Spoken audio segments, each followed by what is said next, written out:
بدر میں ایک عورت کا بچہ شہید ہو گیا، سیاستہ میں حدیث ہے، حضور کی بارگاہ میں آئی، نبی کریم منبر پہ بیٹھے ہیں، آ کے عرض کرنے لگے یا رسول اللہ صلی اللہ علیہ وسلم میرا بیٹا جہاد میں شہید ہو گیا، مجھے بتائیں وہ کہاں ہے؟ اگر جہنم میں ہے تو میں روؤں گی، آہوزاری کروں گی، اگر جنت میں ہے تو میں شکر ادا کروں گی۔ حضور بتائیں، تو جنت دوزخ کا معاملہ تو قیامت کے بعد ہے،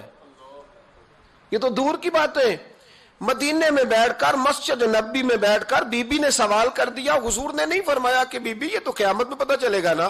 حضور بیٹا کہاں ہے؟ حضور نے یوں نظر اٹھائی، فرمایا بی بی جنتیں ہیں 8، جو سب سے اعلیٰ جنت ہے نا وہ اللہ نے تیرے بیٹے کو عطا فرمائی، سب سے اعلیٰ جنت میں ہے تیرا بیٹا۔ مرحوم اعظم چشتی نے ایک جملہ کہا تو انہوں نے کمال کر دی، کہنے لگے ایسا کوئی محبوب کہیں ہوگا نہ کہیں ہے، بیٹھا ہے چٹائی پہ مگر عرش نشی ہے۔ اور ایک جملہ اتنا شاندار ہے، اتنا شاندار ہے کہ میں جب پڑھتا ہوں تو میں مرحوم کے لیے دعا کرتا ہوں۔ انہوں نے کہا کہ تو جو چاہے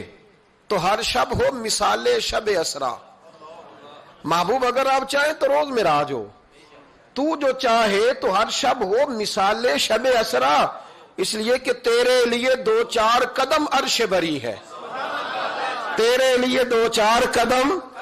تیرے لیے 2-4 قدم عرش بری ہے۔ اور کہنے لگے ہر ایک کو میسر کہاں اس در کی غلامی، اس در کا تو دربان بھی جبریل امی ہے، اس در کا تو دربان بھی جبریل امی ہے، اور ملتا نہیں کونین کو کیا کیا تیرے در سے ایک لفظ نہیں ہے جو تیرے لب پہ نہیں ہے۔ نبی کریم صلی اللہ علیہ وسلم کے لیے یہ کوئی مشکل نہیں، جس طرح ہم الجھے ہوئے نا کہ مطلب کیسے تو کس طرح تو کس انداز میں، تو وہاں یہ کوئی کھاتا ہے ہی نہیں۔ حضور کے لیے تو 2-4 قدم ہے، جب چاہیں